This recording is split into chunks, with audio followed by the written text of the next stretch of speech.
আমরা বাংলাদেশকে ঈমান, ইনসাফ এবং সমতার উপর ভিত্তি করে একটা সমৃদ্ধ সচল অর্থনীতির দেশে রূপান্তর করতে চাই। জনগণকে জনসম্পদে রূপান্তর করতে পারলে তরুণদেরকে সামনে রেখে বাজেট আলাদা গুরুত্ব দেওয়া হয়েছে। আমাদের বাজেট প্রস্তাবনা 2026 এবং 27। আসসালামু আলাইকুম। প্রথমে আল্লাহ রাব্বুল আলামিনের প্রতি শুকরিয়া জ্ঞাপন করছি। জাতীয় সংসদে বিরোধী দল হিসাবে আমাদেরকে বাংলাদেশের ইতিহাসে প্রথমবারের মতো জাতির সামনে একটি বিকল্প বাজেট প্রস্তাবনা উপস্থাপনের তৌফিক দানের জন্য আলহামদুলিল্লাহ। গভীর শ্রদ্ধার সাথে স্মরণ করছি 47, 71, 90 এবং 24-এর বীর শহীদদের। একই সাথে স্মরণ করছি বাংলাদেশ জামাত ইসলামের নেতৃবৃন্দ, ফ্যাসিবাদী আন্দোলনে যারা শহীদ হয়েছেন, পিলখানা হত্যাকাণ্ডের শিকার আমাদের চৌকস সেই সেনানায়কদের, শাপলা গণহত্যার যারা শহীদ হয়েছেন, শহীদ আবরার ফাঁদ থেকে শুরু করে ওসমান হাদি এবং আপনার 24-এর সকল শহীদদেরকে আমরা গভীর শ্রদ্ধার সাথে স্মরণ করছি। প্রিয় দেশবাসী, বর্তমানে 2024-25 আমাদের জিডিপির আকার আপনার 55,15,206 কোটি, যা $456 বিলিয়ন। আমাদের দীর্ঘমেয়াদী ভিশন হচ্ছে 2025 সালের মধ্যে অর্থনীতি আকার $2 ট্রিলিয়ন নিয়ে যাওয়া, আর 2050 সালের মধ্যে বাংলাদেশকে একটি উন্নত রাষ্ট্রের কাতারে নিয়ে যাওয়া। দ্রুত অর্থনৈতিক প্রবৃদ্ধি অর্জনই আমাদের একমাত্র লক্ষ্য নয়। আমরা বাংলাদেশকে ঈমান, ইনসাফ এবং সমতার উপর ভিত্তি করে একটা সমৃদ্ধ সচল অর্থনীতির দেশে রূপান্তর করতে চাই। প্রিয় দেশবাসী, বাংলাদেশ জামাত ইসলামের বাজেট দর্শন সংগঠনের বৃহত্তর অর্থনৈতিক দর্শন থেকে উৎসাহিত। জামাত ইসলামী বাংলাদেশকে সাম্য, ন্যায় বিচার এবং মানবিক মর্যাদায় অভিষিক্ত একটি আধুনিক ইসলামভিত্তিক রাষ্ট্র, ইনসাফভিত্তিক রাষ্ট্র হিসাবে গড়ে তুলতে চায়।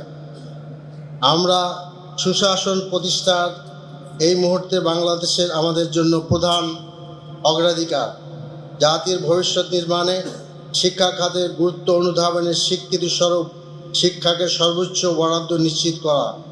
বাজেট হতে হবে কর্মসংস্থানমুখী, বিনিয়োগ ও শিল্প বান্ধব। করের অভিঘাত থেকে ক্ষুদ্র ও মাঝারি শিল্পকে যথাসম্ভব রক্ষা করা প্রয়াস কাঙ্ক্ষিত। কর ব্যবস্থায় কৃষিকে অগ্রাধিকার দেওয়া। রাষ্ট্র গরিবের বন্ধু হলে ধনীর শত্রু নয়। একটি আধুনিক প্রগতিশীল কর ব্যবস্থা বাংলাদেশের জন্য সবচেয়ে উপযুক্ত। দুর্নীতি দেশের সার্বিক অগ্রগতির প্রধান অন্তরায়। বাংলাদেশ জামাত ইসলামী বাংলাদেশকে সম্পূর্ণ দুর্নীতিমুক্ত করতে দৃঢ় প্রতিজ্ঞ। বাংলাদেশের আইন শৃঙ্খলা পরিস্থিতির উন্নয়ন, মাদকের প্রাদুর্ভাব নির্মূল, যান ও মালের নিরাপত্তা নিশ্চিতে আমরা অঙ্গীকারবদ্ধ। স্থানীয় সরকার ব্যবস্থার দক্ষতা, কার্যকারিতা আনয়নের জন্য গুরুত্ব আরোপ করতে হবে।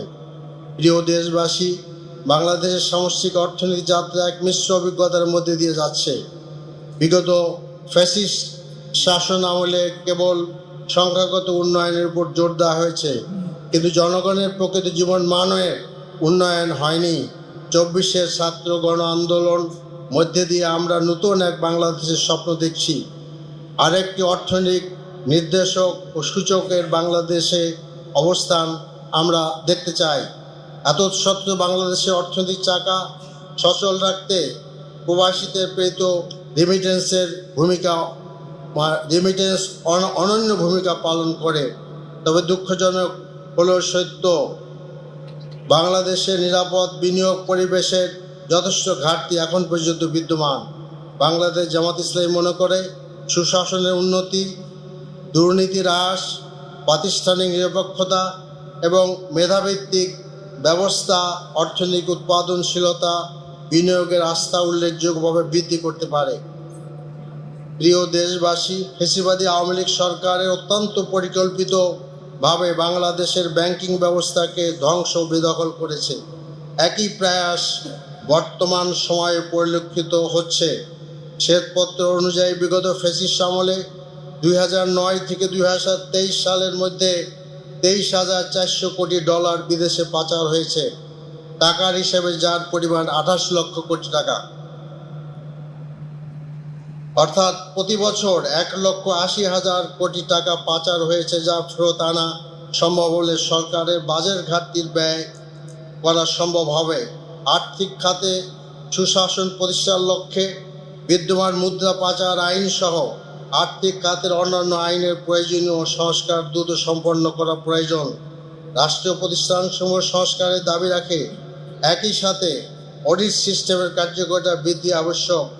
সরকারি পরিসংখ্যানের ক্ষেত্রে বিশ্বাসযোগ্যতা নিয়ে আসতে না পারলে দেশের জন্য সঠিক কার্যকরী অর্থনৈতিক পরিকল্পনা নেওয়া সম্ভব হবে না। প্রিয় দেশবাসী, রাজস্ব সংগ্রহের ক্ষেত্রে আমরা খুব খারাপ অবস্থায় আছি। কাজে রাজস্বকে যদি আসলে এডিবির প্রয়োজন পূরণের জন্য কাঙ্ক্ষিত মানে আমরা নিয়ে আসতে চাই, কতগুলোর দিকে আমাদেরকে বিশেষভাবে নজর দিতে হবে। রাজস্ব আহরণের স্বাভাবিক প্রবৃদ্ধি বহাল থাকবে। কর জাল সম্প্রসারণ করতে হবে। অটোমেশন দ্রুত এগিয়ে নেওয়া। এখানে বলা দরকার যে ডিজিটাল পদ্ধতিতে কর সাবমিট করাকে অটোমেশন বলা হয় না, বরঞ্চ মাঠ পর্যায়ে যেখানে কর সংগ্রহ করার সিস্টেম আছে সেখানে অটোমেশন আনতে হবে এবং সেই অটোমেশনের মাধ্যমে আমরা যেন কর আদায়ের উত্তর বৃদ্ধি করতে পারি সেটা নিশ্চিত করতে হবে। সেটা অনেক সময় সাপেক্ষ ব্যাপার, কারণ এটা না হলে আমরা যে সমস্ত কর আরোপ করছি, ভ্যাট আদায়ের কথা বলছি, সেগুলো আসলে সরকারের খাতে জমা হচ্ছে না। কর আদায়ের দুর্নীতি হ্রাস করতে হবে। কর আদায়ের মধ্যে ব্যাপক দুর্নীতি আছে, ভালো লোক তো অবশ্যই আছে, সেটাই করতে হবে। আরেকটা হলো ট্যাক্স এক্সপেন্ডিচার। আমরা জানি দেশে একটা ট্যাক্স এক্সপেন্ডিচারের রুল আছে, কিন্তু সেখানে ব্যাপকভাবে রাজনৈতিক মওকুফ করা হয় রাজনৈতিকভাবে। এর একটা আইনও তৈরি করা হয়েছে। আমাদের প্রস্তাব হলো সংসদে ট্যাক্স এক্সপেন্ডিচার আইনকে রিভিউ করা উচিত এবং যাতে করে প্রয়োজনীয় ক্ষেত্রের বাহিরে রাজনৈতিক বিবেচনায় ট্যাক্সের রেওয়াত দেওয়া না হয়। এনবিআর দুদক সংস্কার ও পুনর্গঠন করা প্রয়োজন। এ ব্যাপারে আগের সরকার উদ্যোগ নিয়েছিলেন, যেটা দেওয়া দরকার। আমরা মনে করি যে এনবিআরে মেধাভিত্তিক নিয়োগ দেওয়া দরকার, যাতে করে সরকারের রাজস্ব আদায় বৃদ্ধি পায়। দুদকেরও এখনো পর্যন্ত সরকার কিন্তু দুদক পুনর্গঠন করতে পারেননি, কাজে এটা করা দরকার। এনবিআর সুশাসন নিশ্চিতকরণ, দক্ষতা উন্নয়ন।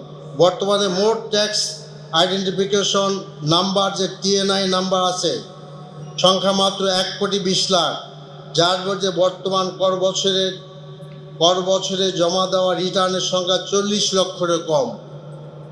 আমরা করজাল সম্প্রসারণ করার ব্যাপারে উদ্যোগ গ্রহণ করার প্রস্তাব রাখছি।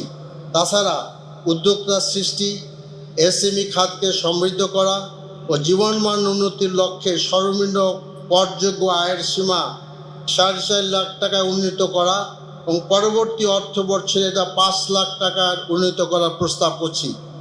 রাজস্ব আহরণের ব্যবস্থায় আমাদের যে সকল সংস্কার পরিকল্পনা রয়েছে সেগুলো বিবেচনা নিয়ে আমরা 2026 এবং 27 অর্থ বছরে রাজস্ব আদায়ের সর্বমোট 6,65,926 টাকার নির্ধারণের প্রস্তাব করছি। এবং আমি আবার বলছি, এটা তখনই লক্ষ্য অর্জন করা সম্ভব যদি কর সংগ্রহ, এনবিআর সংস্কার, যেটা ব্যাপারে যে আমাদের প্রস্তাবনা আছে সেটা যদি আমরা করতে পারি তাহলে সম্ভব। But it's a very big challenge. 2025-26 অর্থ বছরে অপরিশোধিত বাজেট প্রাকৃত লক্ষ্যমাত্রা 5 লক্ষ, সংশোধিত বাজেট প্রাকৃত লক্ষ্যমাত্রা 5,87,999 কোটি টাকার তুলনায় 77,987 কোটি টাকার বেশি। আমরা দৃঢ়ভাবে বিশ্বাস করি এ লক্ষ্য অর্জন করা সম্ভব হবে। সেক্ষেত্রে আমাদের মোট রাজস্ব জিডিপির শতকরা হার 9.63% উন্নীত হবে। সর্বশেষে 1915 সালে সরকারি কর্মচারীদের জন্য যে বেতন স্কেল বাস্তবায়ন করা হয়েছিল, আমরা 10ম গেট থেকে 20 গেট এর সরকারি কর্মচারীদের ক্ষেত্রে বেতন কমিশনের প্রস্তাবিত নতুন স্কেল 100% বাস্তবায়নের প্রস্তাব করছি। উচ্চতর গেট 1ম থেকে 9ম গেট প্রস্তাবিত স্কেল 80% বাস্তবায়নের যুক্তিসঙ্গত মনে করি। বিদ্যমান অর্থনৈতিক পরিস্থিতিতে কমিশনের সুপারিশ একযোগে বাস্তবায়নের উচ্চাভিলাষী প্রতীয়মান হওয়ার আমরা মনে করি না, বরঞ্চ ধাপে ধাপে বাস্তবায়ন করার পক্ষপাতী। প্রিয় দেশবাসী, আমাদের কাছে কেবল সংখ্যার নয়, রাষ্ট্রের অর্থনৈতিক কাঠামো নির্মাণ, জীবনমানের ভবিষ্যৎ পরিকল্পনা। আমি প্রথম দিক মনে করি যে 1926-27 অর্থ বছরে আমাদের প্রস্তাবিত বাজেটের একটি সামগ্রিক কাঠামো আপনাদের সামনে পেশ করতে চাই। আমরা দেশের বিদ্যমান ডেমোগ্রাফিক ভিত্তিতে বিনিয়োগ অবকাঠামোর গুরুত্ব দিয়ে একটি ইনসাফ ভিত্তিক বাজেট পেশ করব। আমরা শিক্ষা, প্রযুক্তি, স্বাস্থ্য, সামাজিক নিরাপত্তা খাত, সাধারণ সোশ্যাল ইনফ্রাস্ট্রাকচার নির্মাণ করে, অথচ বিগত বাজেটগুলোতে তার গুরুত্ব তুলনামূলক কম ছিল। জনগণকে বোঝা হিসেবে চিন্তা না করে জনসম্পদে রূপান্তর করতে হলে তরুণদেরকে সামনে রেখে আমাদের বাজেট আলাদা গুরুত্ব দেওয়া হয়েছে। তাছাড়াও অন্যান্য খাতে যৌক্তিক বরাদ্দ দেওয়ার বিরাট বিষয়টি আমরা বিবেচনা নিয়েছি। আমরা 2026-27 অর্থ বছরে সমগ্র ব্যয়ের পরিমাণ ধরেছি 8,39,505 কোটি টাকা নির্ধারণের প্রস্তাব করছি, যা জিডিপির 12.14%। 2026-27 অর্থবর্ষের প্রস্তাবিত বাজেটে প্রাকৃত বাজেটের ঘাটতি পরিমাণ দাঁড়াবে 1,68,329 কোটি টাকা, যা জিডিপির 2.43%। এখানে আমি উল্লেখ করতে চাই যে 2025 এবং 26 অর্থ বছরের বাজেটে মোট ঘাটতির প্রাক্কলন করা হয়েছে 2,21,000 কোটি টাকা। আমাদের প্রস্তাবিত বাংলাদেশের অর্থনৈতিক কাঠামোগত পুনর্গঠন, প্রাতিষ্ঠানিক পুনর্গঠন, দীর্ঘমেয়াদী অর্থনীতি মুক্তির একটি সমন্বিত রূপরেখা। বাজেটটির প্রধান বৈশিষ্ট্য হল প্রবৃদ্ধি কেন্দ্রিক নয়, বরং সুশাসন, জবাবদিহিতা, অন্তর্ভুক্তিমূলক উন্নয়ন এবং উৎপাদনশীলতা নির্ভর অর্থনৈতিক রূপান্তরের অগ্রাধিকার দেওয়া। বিশেষভাবে এনবিআর দুদকের পুনর্গঠন, কর ব্যবস্থার ডিজিটালাইজেশন, স্মার্ট সোশ্যাল সিকিউরিটি নম্বর এবং করজাল সম্প্রসারণ, দুর্নীতিবিদ্ধ প্রাতিষ্ঠানিক সংস্কারকে রাজস্ব বৃদ্ধির মূল চালিকা শক্তি হিসেবে বিবেচনা করা হয়েছে, যা প্রচলিত কর হার বৃদ্ধি নির্ভর একটি বিকল্প দৃষ্টিভঙ্গির উপস্থাপন করে। আমরা বলতে চাচ্ছি যে কর হার বাড়াবার মাধ্যমে রাজস্ব আদায়ের বৃদ্ধি করার এই যে একটি নীতিগত চিন্তা, এই চিন্তার পরিবর্তে কর আদায়ের যে আপনার কোয়ালিটি, এটা যে আমরা প্রস্তাব করেছি যে এটার মাধ্যমে আমরা করতে পারবো, তাতে একদিকে জনগণ করের বোঝা থেকে বাঁচবে, কিন্তু আমাদের কাঙ্ক্ষিত রাজস্ব আদায় সেখানে আমরা আদায় করতে পারবো। প্রিয় দেশবাসী, জামাত ইসলামী প্রস্তাবিত কিছু সিগনেচার প্রকল্প আছে। আমরা যে বাজেট প্রস্তাব করেছি, এই বাজেটের মধ্যে সেই সিগনেচার প্রোগ্রামগুলো আমরা করতে পারবো বলে আশা করছি। বাংলাদেশের প্রথমবারের মতো করদাতার নিজের এবং পোষ্যদের টিউশন ফি সহায়তা বাবদ শিক্ষার্থীর প্রতি বাৎসরিক 50,000 টাকা পর্যন্ত কর রেয়াত দেওয়া, অর্থাৎ যাদের আপনার ছেলেমেয়েরা বিভিন্ন জায়গায় পড়াশোনা করে সংখ্যার দিক থেকে বেশি, তাদের একটা কর রেয়াত দেওয়ার একটা আমরা চিন্তা করেছি। আবারও প্রথমবারের মতো করদাতা পোষ্যদের পরিবারের সকল সদস্য মাথা পিছু বার্ষিক 50,000 টাকা পরিমাণ দেওয়া, অর্থাৎ আপনার পরিবারের সদস্য সংখ্যা 5 জন হলে আপনার সর্বনিম্ন কর পোষ্য আয় 4,50,000 প্লাস 2,50,000, অর্থাৎ 70 লাখ টাকা। জাতীয় পরিচয়পত্র এনআইডি প্রস্তাবিত বিজনেস আইডেন্টিফিকেশন নম্বরকে ট্যাক্স আইডেন্টিফিকেশন নাম্বারে রূপান্তরিত করা 7 লাখ। হ্যাঁ, তো এটা আমরা যেটা প্রস্তাব করতে চাচ্ছি, আমাদের এনআইডিকে আসলে একটা প্রস্তাবিত বিজনেস আইডেন্টিফিকেশন নাম্বার করা, আর কি বিএএনএ করা, যাতে করে আমরা কর আদায়ের সুবিধা করতে পারি। এরপরে আপনার স্মার্ট সোশ্যাল সিকিউরিটি নাম্বার প্রবর্তন করা, ন্যূনতম করযোগ্য আয় 4,50,000 টাকা যা পর্যায়ক্রমে 6,000 টাকা উন্নীত করা হবে, 6 লাখ টাকা উন্নীত করা হবে। সর্বনিম্ন করের হার 5% পুনর্স্থাপন করা, নারকোটিক্স উৎপাদন ও বিপণনে নিয়োজিত কোম্পানি বা প্রতিষ্ঠান ব্যতীত বাকি সকল কর্পোরেটের ব্যক্তিগত করের হার আর পর্যায়ক্রমে পরিবর্তন করা এবং কমিয়ে আনার লক্ষ্যে উচ্চ কর ব্যবহার করের হারগুলো স্টেক হোল্ডারদের সাথে আমরা আলোচনা করতে চাই, আলোচনা করে একটা যৌক্তিক পর্যায়ে কমিয়ে আনতে চাই। আমাদের আমিরে জামাত বিরোধী নেতা বলেছেন যে আমাদের একজন ব্যবসায়ীকে যার কলকারখানা আছে, ফ্যাক্টরি আছে, তাদেরকে 3 রকমের ট্যাক্স দিতে হয়, কাজে এগুলো আমাদেরকে যৌক্তিক হারে কমায় আনতে হবে। এরপরে আমরা সন্তান সম্ভাবনা সকল মায়ের জন্য মাতৃকালীন 2 বছর বিনামূল্যে প্রাথমিক স্বাস্থ্যসেবা দিতে চাচ্ছি। এরপর আমরা বয়স্ক ভাতার হার মাসিক 6,500 টাকা থেকে বৃদ্ধি করে এই আর্থিক বছরে আপনার 1,650 টাকা হতে বৃদ্ধি করে 1,000 টাকায়, পর্যায়ক্রমে 3,000 টাকা উন্নীত করতে চাচ্ছি। বিধবা দুস্থ মহিলাদের ভাতার হার মাসিক 650 টাকা হতে বৃদ্ধি করে 1,000 টাকা এবং পর্যায়ক্রমে 3,000 টাকা উন্নীত করতে চাচ্ছি। প্রতিবন্ধী ভাতার মাসিক 900 টাকা হতে বৃদ্ধি করে 1,000 টাকায় এবং পর্যায়ক্রমে 3,000 টাকা উন্নীত করতে চাচ্ছি। মা ও শিশু সহায়তা কর্মসূচির আওতায় 850 টাকার ভাতা টাকা হতে বৃদ্ধি করে এই আর্থিক বছরে প্রথমে 1,000 টাকা, পর্যায়ক্রমে 3,000 টাকা উন্নীত করতে চাচ্ছি।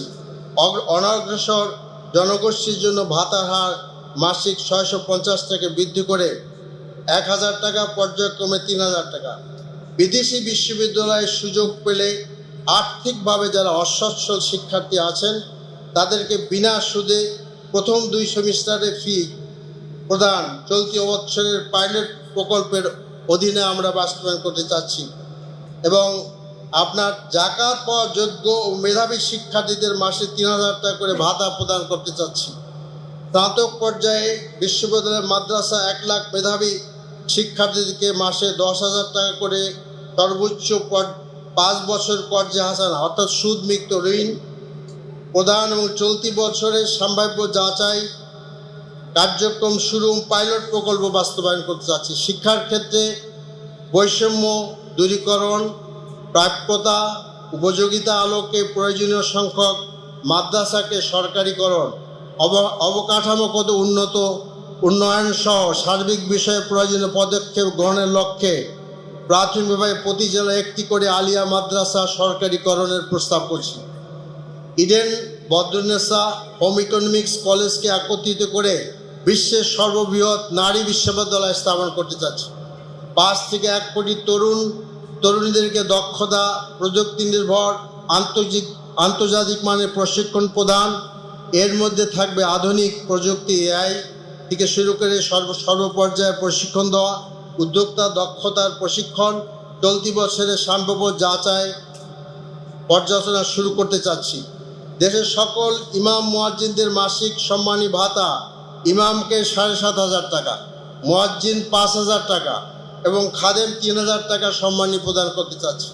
শিক্ষা স্বাস্থ্য অবকাঠামো খাতে 5 বছরে বিদ্যমান এডিবির অতিরিক্ত 1 লক্ষ কোটি টাকা করে মোট 3 লক্ষ কোটি টাকা বিনিয়োগের লক্ষ্যে চলতি বছরে প্রাক সম্ভাব্যতা যাচাই কার্যক্রম শুরু করতে চাচ্ছি। প্রিয় দেশবাসী, একই সঙ্গে বাজেটটি শিক্ষা, মানব সম্পদ উন্নয়ন, কর্মসংস্থান সৃষ্টি, কৃষি, ক্ষুদ্র মাঝারি শিল্প, রপ্তানি, বহুমুখীকরণ। আমরা এখন একটি মাত্র জায়গায় রপ্তানিকে রেখেছি, সেটা হলো আমাদের গার্মেন্টস। এইটাকে আমাদের ডাইভার্সিটি করতে হবে, কারণ এই সুযোগ বেশি দিন আমাদের থাকবে না। আর্থিক খাত সংস্কারকে গুরুত্ব দেওয়া যায়, পাশাপাশি উচ্চ মুদ্রাস্ফীতি, বিনিয়োগের স্থবিরতা, ব্যাংকিং সংকট, নিম্ন রাজস্ব জিডিপি অনুপাত বর্তমান বাস্তবায়নে বাজেটের প্রয়োজনীয়তা নিহিত রয়েছে বলে আমরা দৃঢ়ভাবে বিশ্বাস করি। অর্থনীতিতে আস্থা পুনর্স্থাপন, প্রাতিষ্ঠানিক সক্ষমতা বৃদ্ধি, বৈষম্য হ্রাস, টেকসই প্রবৃদ্ধি ভিত্তি নির্মাণে এই বাজেট ভূমিকা রাখবে বলে আশা করি। আমাদের বাজেট ভাবনা প্রস্তাবে অর্থনৈতিক ব্যবস্থাপনাকে রাজনৈতিক পৃষ্ঠপোষকতা ও অদক্ষতা থেকে বের করে স্বচ্ছতা, দক্ষতা, ন্যায়ভিত্তিক সম্পদ বন্টনের মাধ্যমে একটি অধিকতর প্রতিযোগিতামূলক ও অন্তর্ভুক্তিমূলক অর্থনৈতিক কাঠামো প্রতিষ্ঠার প্রচেষ্টা রয়েছে। শিক্ষা ও প্রযুক্তি, স্বাস্থ্য, সামাজিক নিরাপত্তা খাত, সাধারণ সোশ্যাল ইনফ্রাস্ট্রাকচার নির্মাণ করে, অথচ বিগত বাজেটগুলো তার গুরুত্ব তুলনামূলক কম ছিল। জনগণকে বোঝা হিসেবে চিন্তা না করে জনগণকে জনসম্পদে রূপান্তর করতে পারলে তরুণদেরকে সামনে রেখে বাজেট আলাদা গুরুত্ব দেওয়া হয়েছে। প্রিয় দেশবাসী, নিয়মতান্ত্রিকভাবে মহান জাতীয় সংসদে বাজেট উপস্থাপিত হবে। আমরা অতীত ধারাবাহিকতা দেখেছি, বিগত বাজেটগুলো ছিল অসামঞ্জস্যশীল, সুদূরপ্রসারী, পরিকল্পনাহীন, যা দেশের অর্থনৈতিক উন্নয়নের সুযোগের সম্ভাবনাকে অবদমিত করে রেখেছে। ঠিক সেই তাগিদ থেকেই বাস্তবমুখী বাংলাদেশের টেকসই প্রবৃদ্ধি সহায়ক, অংশগ্রহণমূলক, জনগণের জন্য অধিকতর কল্যাণকর এবং উপযোগী বাজেট প্রয়োজনীয়তা অনুভব করে একটা বিকল্প বাজেট আমরা পেশ করেছি। আমরা কেবল শাসক বা নেতৃত্বের জায়গা থেকে নয়, জনগণের চাহিদা, প্রত্যাশা, প্রকৃত চিত্র পাঠ করে বাজেটের ব্যয় ও রাজস্ব আয়সমূহের কলাকৌশল প্রস্তাব করেছি। বৈষম্যহীন রাষ্ট্র প্রতিষ্ঠা, দীর্ঘমেয়াদী একটি মর্যাদাশীল গন্তব্যে পৌঁছানোই আমাদের বিকল্প বাজেট দর্শন। দেশ ও জাতির সুদূরপ্রসারী কল্যাণকে গুরুত্ব দিয়ে আমাদের প্রস্তাবসমূহ গৃহীত হওয়া নৈতিক বাস্তবতার দাবি রাখে বলে মনে করি। তো সংগ্রামী আমাদের সাংবাদিক বন্ধুগণ, আপনাদেরকে এবং যারা মেহমান আছেন সকলকে আমাদের পক্ষ থেকে আবারও সালাম ও শুভেচ্ছা জানাচ্ছি। আমরা আগেই বলেছিলাম এই বক্তৃতার পরে একটা সংক্ষিপ্ত সময়ে ভিডিও প্রদর্শনী হবে, এরপরে আমরা সংক্ষিপ্ত সময়ের কোশ্চেন অ্যান্সার সেশনটা করব। সবগুলোই সংক্ষিপ্ত এই জন্য করতে হচ্ছে যে 3টার সময় পার্লামেন্ট শুরু হয়ে গেছে অলরেডি, মানে 10 মিনিট আছে। তো আপনাদেরকে পুনরায় আমাদের পক্ষ থেকে ধন্যবাদ জানিয়ে আমার বক্তব্য শেষ করছি। সুবহানাকাল্লাহুম্মা বিহামদিকা আশহাদু আল্লা ইলাহা ইল্লা আনতা আস্তাগফিরুকা ওয়া আতুবু ইলাইক। আপনাদেরকে অনেক অনেক ধন্যবাদ। আর আপনাদের প্রত্যেকের কাছে বাজেটের বিস্তারিত পৌঁছে দেওয়া হয়েছে আশা করি ইতিমধ্যে। আসসালামু আলাইকুম রহমতুল্লাহ।